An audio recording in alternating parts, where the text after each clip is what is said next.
Hey, hey, love seeker, midlife amazing, courageous woman. Welcome to Transformation Tuesday. How are you? Put it in the comment box. I'd like to know. How's your love life? Are you dating? Are you dating anyone special? Are you still just working on yourself before you go back out there? Are you doing both? Let me know. I'd like to know. And if you're watching the replay, write replay so I know you were here. So, one of the most common things I hear from women that I work with is, I don't want to look selfish. I don't want to be selfish. And I totally get it because we have witnessed selfish as a bad thing. We've witnessed shadowy selfish. Let me explain. So, when we see qualities in people that we don't like, and we make a decision that that's something that we don't want to be like at all, basically we throw the baby out with the bathwater a lot of times. We say selfish is bad, laziness is bad, anger is bad, whatever it is. And we say, okay, I'm not going to be that. And we throw it away. Like, all right, I'm not going to be selfish anymore. Selfish people suck. Selfish people only think of themselves. That's unhealthy selfish. Unhealthy selfish is somebody who, for whatever reason, some wounding underneath them feels not good enough, or they feel like they didn't get their needs met when they were a kid. Maybe they're overshooting and now it's all about them. And we look at them and we go, wow, they're only thinking about themselves. I don't know about what's going on inside of other people's minds, hearts, unless they share it with me, right? Same for you. You don't know what's going on in their life. And so if you see somebody who's acting selfish, so be it. Bring it home to you and ask yourself, what does selfish really mean to you? And what I offer to you is inside the energy of selfish is self-care. Is let me look at myself and ask myself, what do I need? What do I want? How do I take uh, my life and bring it to the highest and best levels for me? Now, if I said that to you, if I said, I'm really working on myself and I really want to have more love in my life and I'm out there and I'd like to find a partner, would you think I'm being selfish? No, you're not going to think I'm being selfish. You're thinking, good for you, right? Luckily, happily, I have a great partner. And when I was looking for him, I wasn't feeling selfish. I was feeling deserving of him. And that's the slippery slope there, because if there's a part of you that feels undeserving of love in some way, or undeserving of attention, or feeling like maybe you're too much, or who are you to ask for your needs to be met? This may not be a conscious thing, sister. So let's just say that right here, right now.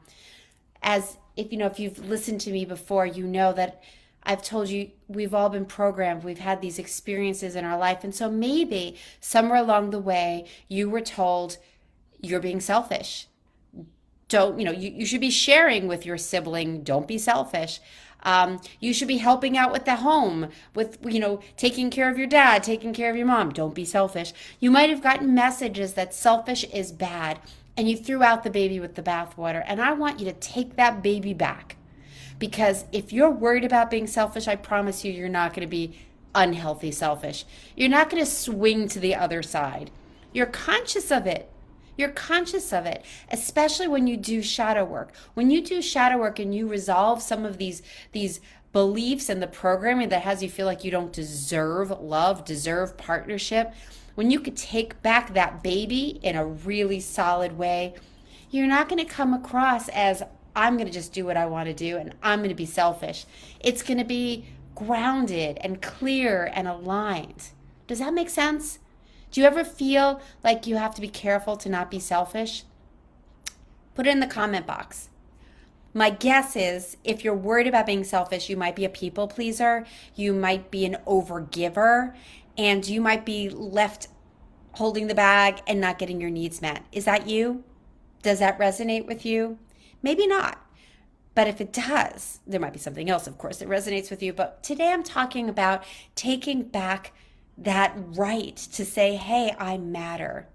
Because you do.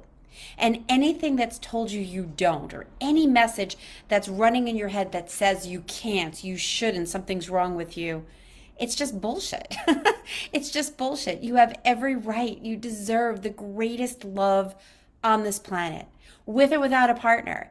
I want you to be able to know that you could feel so much love for yourself, connect to others, and feel love in such a grand way when you get out of your own way, because there are messages that tell you you shouldn't, you can't, you're not deserving. Does that make sense?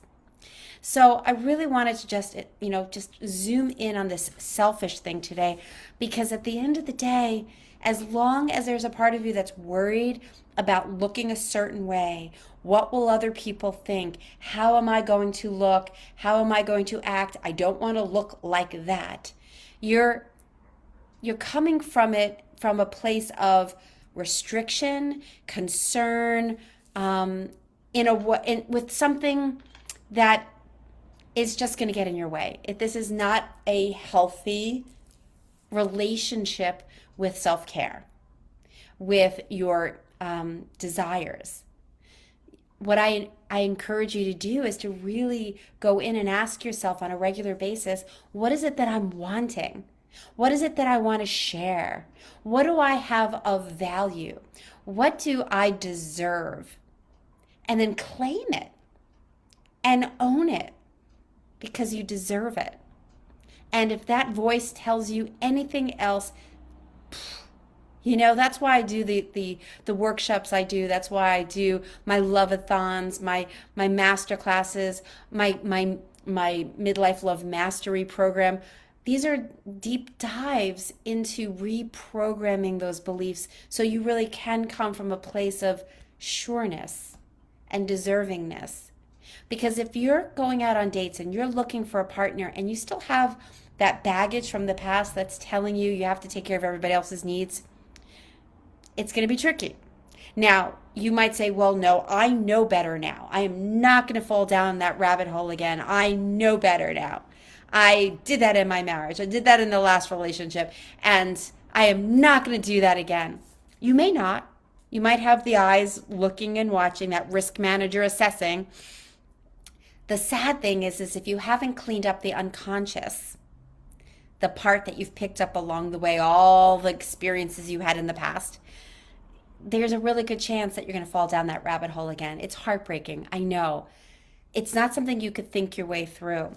And if you haven't done the unconscious work, and you're just going, I'm not going to fall down that rabbit hole, and I'm going to watch out to make sure I get my needs met, you might be overshooting in that way as well. That might bring you into a shadowy, I'm not going to give, I just want to receive. So you really need to do the work.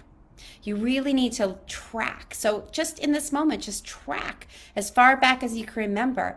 When might you have been told by parents, religion, your culture, our culture, when might have you been told that other people's needs are more important than yours?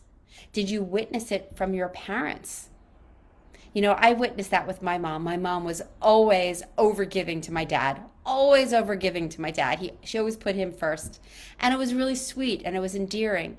And yet, there were times when my mom would blow because she felt like she wasn't getting her needs met. My dad was a very giving, loving father and husband.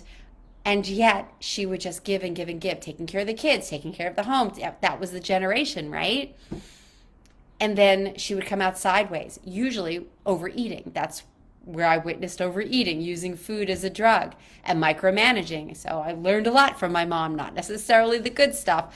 Well, I learned a lot of good stuff from my mom, but that stuff, not so good. Because I fell into the same patterns that my mom did, overgiving, forgetting about myself. So I really want you to hone in on this. If you're wanting to have a magnificent love life, and you want to feel amazing, and you want to go on these dates and connect authentically, aligned, focused, open, you don't want to have that eye looking, going, is he going to be a narcissist? Is he going to be somebody who's just going to take? I mean, granted, you have to have some awareness, right? We want to look for red flags. But if you're overshooting, that's going to mess you up too, right? You want to relax and enjoy. You want to be able to have fun when you date, and you want to be able to connect. And you deserve to get your needs met, and you deserve to have lots of love.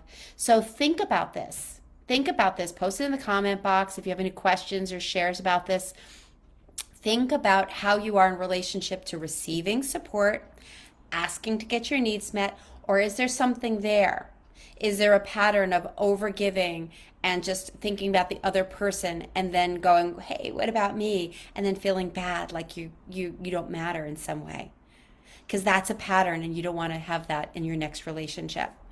And if that's a pattern and you want to break it, guess what? The doors are open to my Midlife Love Mastery program. It's a 12-month program where we dive deep into the Shadowlands and get you back confidence, healthy boundaries, clarity, dating tips and tools. I'll put the link in the comments in case you'd like to talk to me. If you're looking for some support and you're looking to break these patterns, decades and decades, years and years of patterns of learning this. I'm going to invite you to spend 1 year unlearning this so that you can have a very different trajectory in your love life. I would absolutely love to do that with you. So you could go to the link.